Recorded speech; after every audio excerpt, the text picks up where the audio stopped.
Thank you for coming out today. It's a great day. The sun just popped out. Beautiful. Just in time. Today is Tuesday, August 11th, 2026. We're here to dedicate Bucks County Bridge number 34 in honor of Corporal Hugh William Elmore, U.S. Army, killed in action March 25th, 1966. First, thank you all for coming out. We really appreciate you coming. You'll notice we have all our veterans and some Gold Star families sitting in the very, very front. Hughie was an orphan. We are his family today, so thank you all for coming out and being his family. We appreciate it, and so does Hugh. At this time, please stand for the presentation of the colors by 1st Troop Philadelphia City Cavalry Color Guard, along with U.S. Marine Gus Callis and U.S. Army veteran Tiffany McKinney for the Pledge of Allegiance and National Anthem. Forward, march! Now, hello, fight, hello, fight, hello, fight, left. March climb, now, turn. Detail, forward.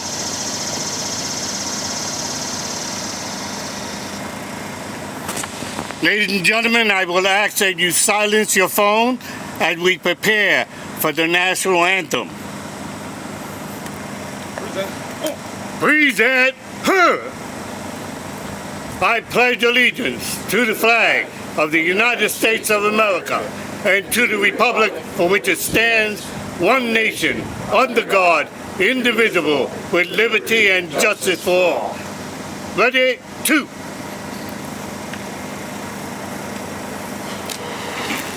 Present her.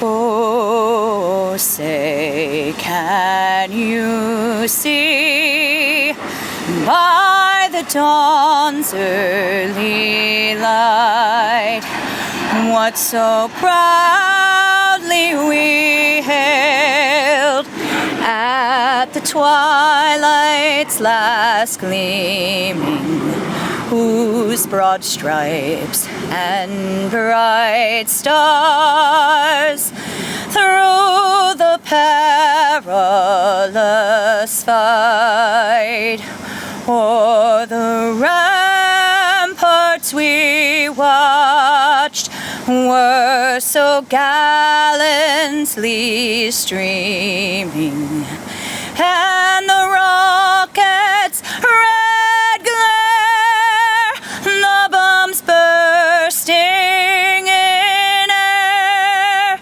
gave proof through the night that our flag was still there. Oh, say, does that star-spangled banner yet wave o'er the land of the free and the home of the brave? Ready, two, order of arms. Detail, close, colors.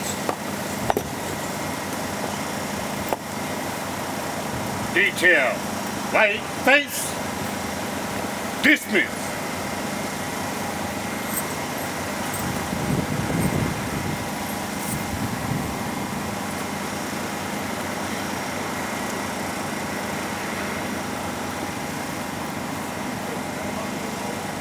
All right, you may all be seated now. Thank you.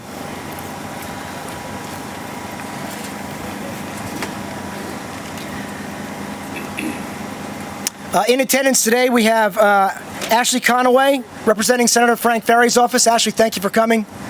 I know you guys support these efforts as well. At this time, I'd like to introduce Bensalem Township Mayor Joe DiGirolamo, Township President Ed Takamana, and Joe Knowles. First of all, to all our veterans here, thank you for your service and all of our veterans as we honor Hughie Elmore today. This is my era, guys. St. Francis. I grew up in Eddington, down at Duxbury Road in the river, and we had many, many functions. At that cemetery, I've been there at least 25 times where he's buried. So I know a lot about it, but I don't remember specifically Hughie Elmore, Corporal Hughie, being buried that time. What an honor this is for a young man, 17 years old, to go into the service at that age, to go for his country. And I know it was a Vietnam War, and we all know the Vietnam vets, what they went through when they first come back. Hughie was an incredible young man. No family. He grew up at St. Francis, which I know everything about. I played every sport there against St. Francis growing up, and he was part of that community. That was his home. That became his home. And so today it is a great honor for myself and all of us to be here today to name this bridge after him. I am so honored to be part of this presentation, and again, to all of our vets, God bless you and thank you what you're doing, and all the vets out there today are protecting our country in these times of need. So again, God bless all of you. We love you.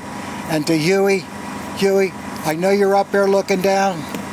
This is all for you, young man, and thank you for your service. God bless you.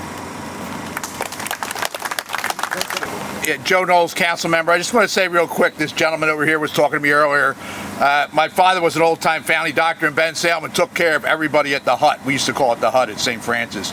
And so he was Hughie's doctor when he was a kid. I'm the 9th of 12 kids, so I was 5 years old. I look older, but you know. But it's a real honor. I've actually been in Bensalem for 66 years, and I never saw this bridge. You know, I hate to admit. But I saw George and I saw Dave. They were the cooks at the Blue Hill Diner when I was a dishwasher.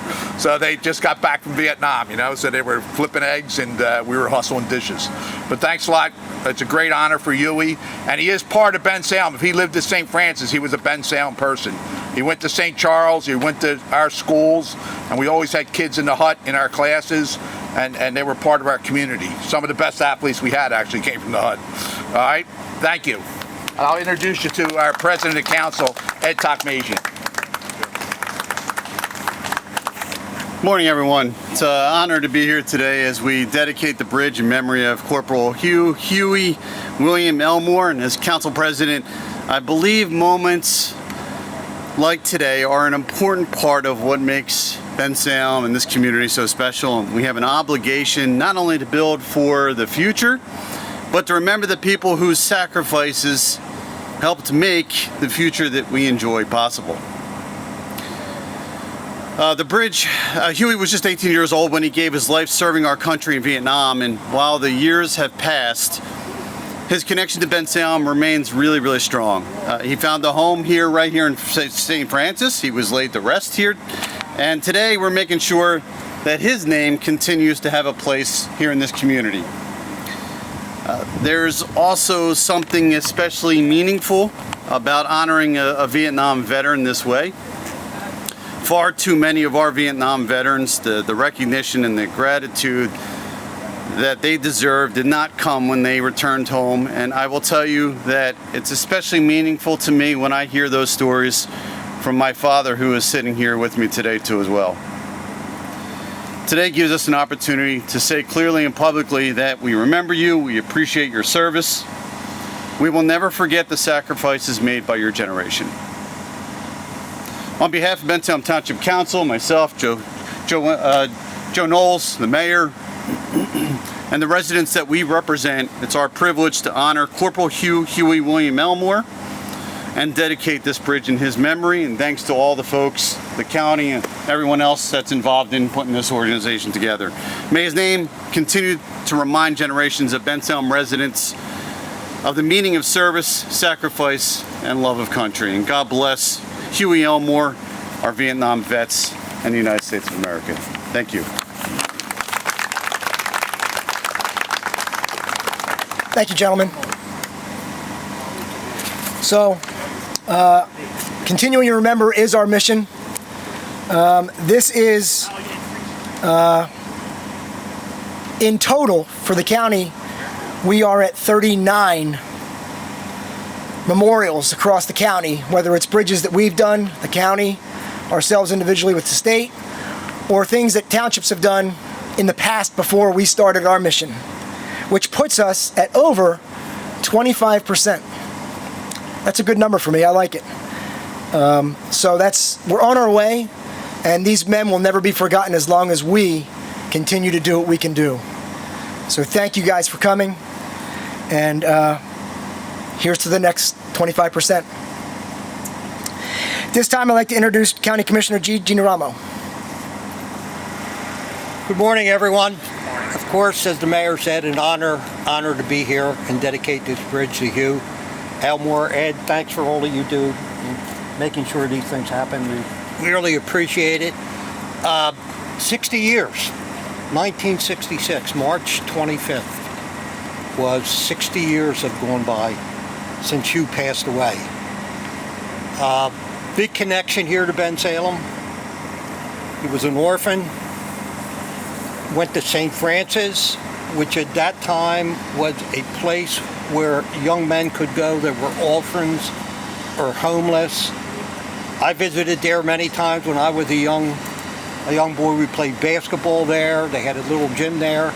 And I was talking with the mayor this morning, St. Francis, the gym, the out of bounds on the sidelines were walls. There was no space. The walls were out of bounds on the sidelines for the whole court.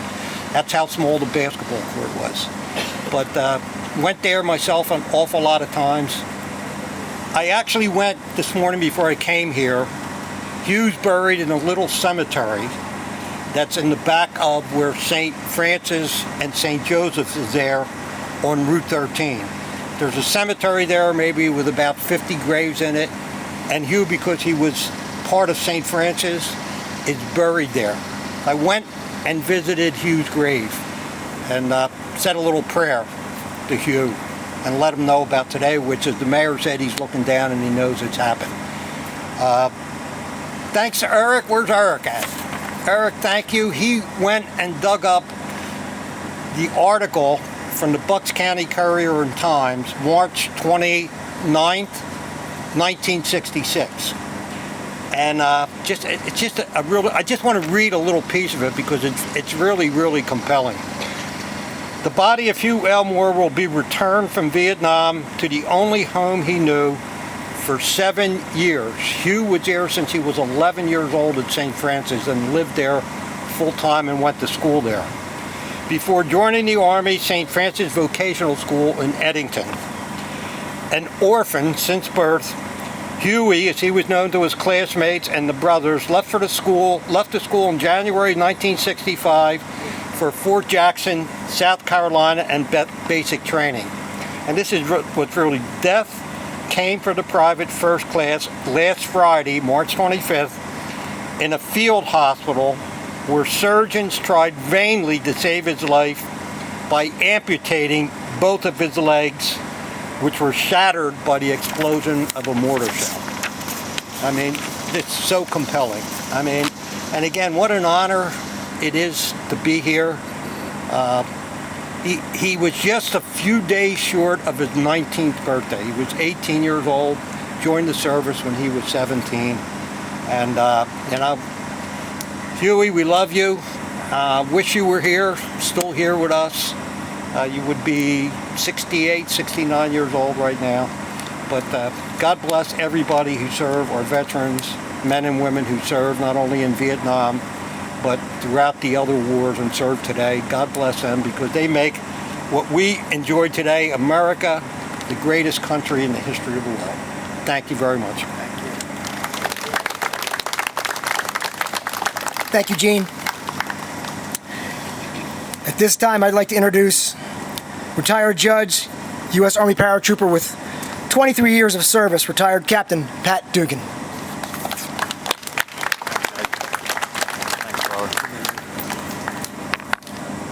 Wanted to acknowledge one of our Gold Star families right here. Come on, I want to hug. Everywhere you see these folks, give them a hug.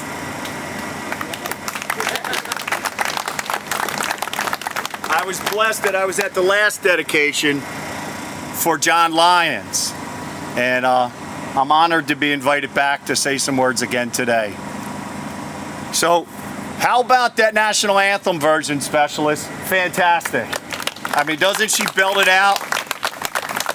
And standing here with the 1st Troop. Do you guys know who the 1st Troop is? They started in 1774. Cavalry, right? Mounted, the most continuously serving unit in the United States of America. Put your hands together for these soldiers as well. It's a real unit that has deployed overseas during our wars in Iraq and Afghanistan. They're still ready, willing, and able to serve, so we cannot forget their service. Where are my Vietnam veterans at? Any Vietnam veterans in the house? Listen, I served in Iraq and Afghanistan, and before we went off to deploy, you guys came to our units, you came to the airport, you sent us care packages, and when we came home, you were in the airport greeting us with open arms. And I thank you so much for that. And I've said the rest of my life, anytime I get the mic, I gotta thank my Vietnam veteran brothers and sisters, because you guys stepped up when our nation did not step up for you when you came home from the war in Vietnam. So I want to acknowledge what you've done. And I know that Hughie would have been at the damn airport too with you. So I appreciate what you've done to the current veterans, the most recent veterans. So thank you, Vietnam veterans. So Hughie, if you look at Hughie's resume, his CIB, he was in the 1st Cav, he jumped out of airplanes. And listen, you jumped out of airplanes because you were nuts, but you also got $55 extra a month. Come on, it's beer money. So anyway, so I was at 11 Bravo for a while, and one of the best days in my life was when I was at basic training, and they designate what you're going to be. And they said, Dugan, 11 Bang Bang. They did not say I was 11 Charlie. Now, for those who've been in the Army, understand what 11 Charlie is. That's the mortarman. That's the guy who has to carry a 23-pound plate, a 30-pound cannon, along with their other 60, 70 pounds of equipment going out into the field. And that's what occurred in Vietnam. Hughie was a mortarman. He had to carry all that extra weight. And that's how he died in 1965. He wasn't even 19 years old yet. And he wrote a letter home. And his quote, I mean, I'm wondering if he was channeling JFK's quote, but he said, they can never say Hughie did not do his part for the country. Here's an 18-year-old kid in Vietnam thinking about what he's doing for his country. And then when his fellow veterans come home, what did we do? We shunned them. And that's just so wrong. Here's a young man who answered the call. He answered the call as if he was going to jump into Normandy, as if he was going to hit the beaches of Iwo Jima. He had as much bravery as those men who hit the beaches of Anzio, who stood in the trenches in World War I and charged, of those who fought at Lexington and conquered. But I'm so damn tired of how Vietnam is portrayed. The men who volunteered, who were drafted, who had no option, but they went to Vietnam, they answered the call just as much as the greatest generation did. We labeled World War II the greatest generation, and they were. That was as an entire nation. It was everybody, those who served and those who stayed home. It was the greatest generation. We came together as a nation. But during Vietnam and some of these other, air quotes, conflicts, we don't stand as a nation. Yet our young men and women go time and time again into conflict at the call of our nation. And Hughie was right there, and he did everything possible that he could to represent our nation, whether it was in Normandy or in the rice paddies or in the jungle. I mean, think about it. The war in Vietnam was fought at the squad and the platoon level. Let's go out, us 12 men or us 30 men, and let's walk into that woods. Let's just go. We're going to go clicks. They're going to drop us in a helicopter, and we're going to keep walking until we find the enemy. That was their battle. And they did it for 13 months without a break. Without a break. Yet we disparage Vietnam veterans. We have to hold our Vietnam veterans to the highest level, and this is one way that we could do it, is by making this bridge named Hugh Elmore. We all have a duty to make sure that his service wasn't in vain. Our country needs to start realizing that our Vietnam veterans answered the call and did as much as the greatest generation did for our nation. Thank you for having me here. God bless America, and God bless Hughie. Thank you. You got it, bro. Thank you, Pat. A little clarification, because everybody says that we lost the Vietnam War and these brave men and Hughie didn't do their job. That's not true. They did win. Communism was stopped right there at the border. Our troops were pulled out in 73. Saigon fell in 75. You men did what you were asked to do, and I thank you for it. So, Corporal Hugh William Elmore. We here today are his family. I'm going to ask these two Gold Star wives if they would stand up to take that sign and show it for Hughie. Hughie was a mortarman. He was killed when his tube overloaded and exploded in the trench. Him and his staff sergeant, both injured. Hughie mortally. Staff sergeant died sometime after. The last words of his staff sergeant were, "Is Hughie okay?" Hughie was the youngest in his company. But Hughie ended up as a hero, just as he started. Before he came home, he ended up with a family. He had found a family, or a family had found him. The Quinns from Philadelphia had read his story, and he visited them every time he was home, holidays, when they had time. During the summer, he would go to their house. He was supposed to go there and spend the rest of his life with them. That didn't happen. We know he had a girlfriend. He went and saw her the night before he left. Her name was Elsa. We don't know her last name. I couldn't find her. So he may not have had a family like us, but he had a family and people that cared for him. So with that in mind, I'd like to ask these two young ladies to unveil that sign for Corporal Hugh William Elmore, please.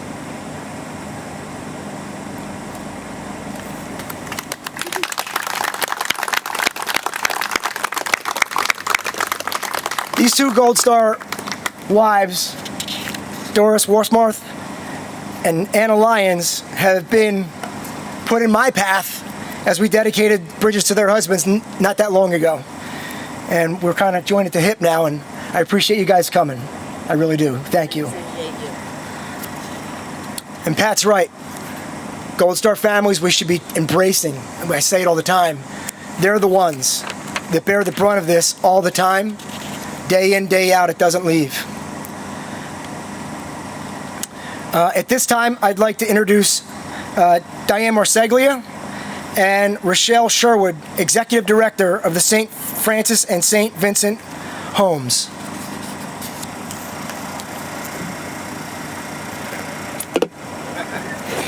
I will be back to read a poem in a minute, but I wanted first to make sure I introduced Rochelle Sherwood from St. Francis.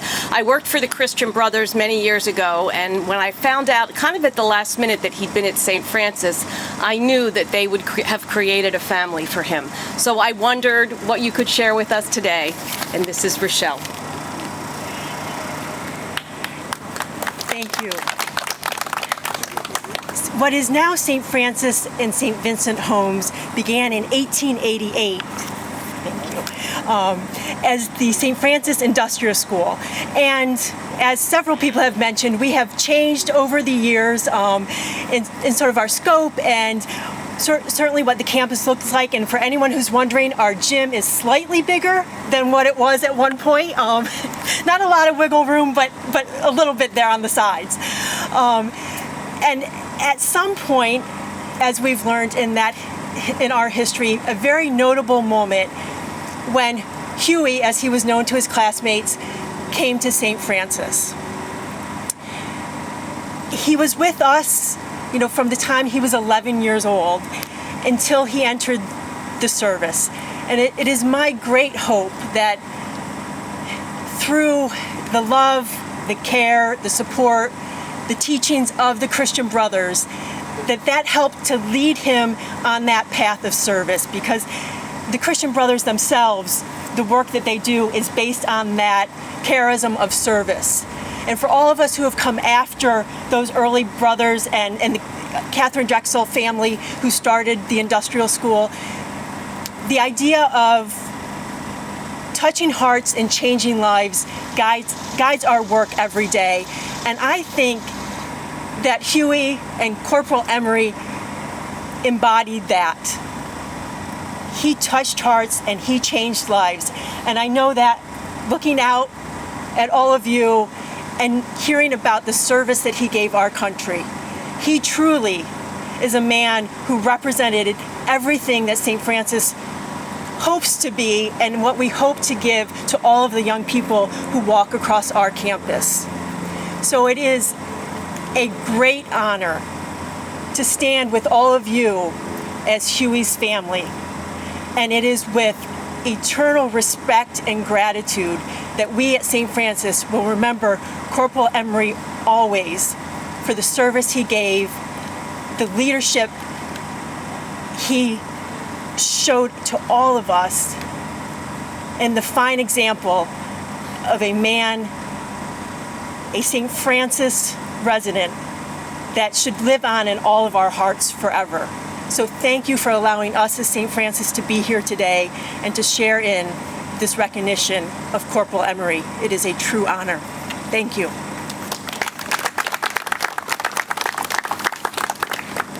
So Ed asked if I would read this poem today called The Promise. I believe it's also a song written by Jack Murphy.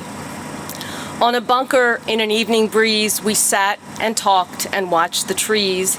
We'd talk of home and the girls we'd known and the '57 Chevy that you once owned. We were young and so far from home in a place that we had never known, but we were happy and scared and so alone. We made a pact that very night amid the panic of a firefight. To get together when we get out of here, we'd meet in Philly and I'd buy you a beer. But that never happened. We got so close in such a short time. What was mine was yours, what was yours was mine.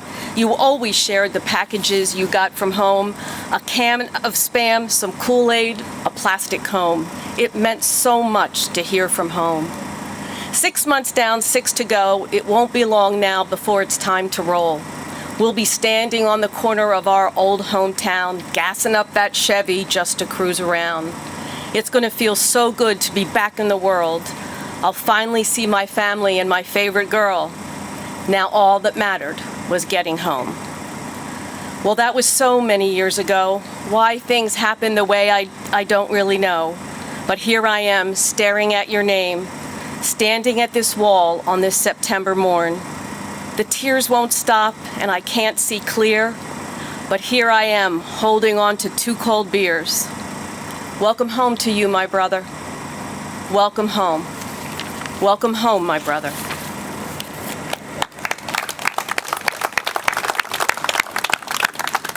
Thank you, Diane. That was a song called The Promise. It was written by Jack Murphy of Croydon. He was U.S. Army, 199th Light Infantry from 1969 to 70. Thank you, Jack. I hope you're listening. At this time, I'd like to introduce Commissioner Bob Harvey. Thank you very much. Thank you, Ed. We started this program to dedicate county bridges in honor of Bucks County sons who were lost in Vietnam several years ago. We're almost at 24 bridges here in the county, and we will keep going until we have them all dedicated and everyone who gave that sacrifice can be remembered. This one is unique. Of the ones that we have done, unique in the sense that we have had families there before. We've had Gold Star brides. We've even had, a few mothers who are still living, who were able to be there. Brothers and sisters, nieces and nephews. Some family members we literally found, got in touch with literally the day before the event was supposed to happen, and they were able to be there. This one is different because Hughie didn't have a family. And in many ways, as I've been sitting here, and thinking about this event and this honor that we're bestowing upon him, it does make me think a little bit of the Tomb of the Unknown Soldier and how sacred it is to recognize somebody for the sacrifice they gave when they died anonymously. That no one knows who they were. No one can think about them, go to their gravesite and pray for them. And that is pretty close now to what we're doing here with Hughie. He didn't leave a family behind. Certainly there were people who would remember him from St. Francis. Okay? A girlfriend. We don't know where she might be. But the fact that we are here, the fact that this bridge now bears his name, means that people will always see it. They will always remember. And so for him, like so many other Vietnam veterans, it's an honor to say one last time, welcome home. I do want to thank not only Ed and the Pennsylvania Vietnam Veteran Memorial Fund, but the Warriors Watch who are here at every one of our dedications. Certainly the troopers behind me. I'm trying to speak a little quicker because I can't imagine with that helmet on, standing on this bridge in the sun. Okay, it's going to be a little warm. Thank you to all the veterans who are here. I want to thank our General Services staff for the setup and our communication staff as well for all the work they do to make these happen. We really appreciate everyone being here. God bless you all. God bless Hughie, and God bless the United States.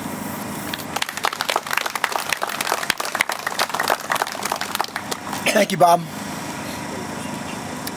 I'd like to thank Bensalem Township for getting us the ability to close this road off. Thank you guys, we appreciate it.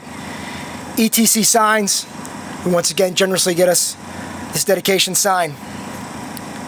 And I want to thank all of you for coming out today and representing Hughie. It means a lot to me. This dedication, because we put it off, for me, it doesn't get put to the side. That gives me more time to go down more rabbit holes, which this opportunity certainly did. And this dedication became a little bit more because of the information I was able to glean about him and the family that he was so close to obtaining. The girl that could have been the future Mrs. Elmore. What a life he could have had. I'll continue to look for that young lady and let her know that he was not forgotten, is not forgotten. Our next dedication will be on Tuesday, September 29th in Bucks County Bridge number 140 on Valley Road in Horsham. It will be in honor of Hospitalman William James Barr. Died in action July 16, 1968. Please rise as Jim McDevitt sounds taps and the colors are retired. And salute!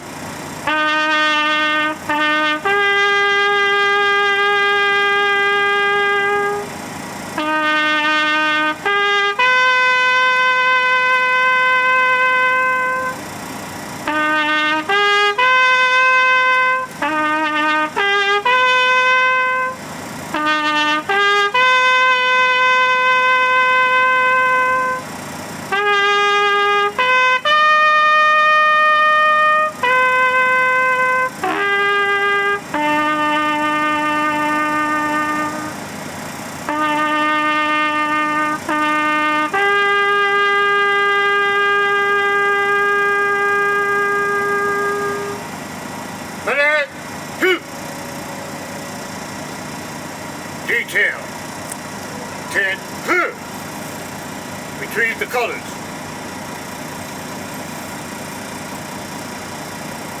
By faith. Forward, march.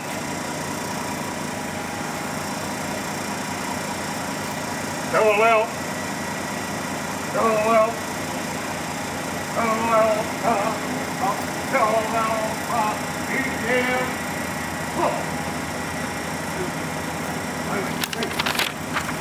Thank you all for coming out today. See you on the 29th. God.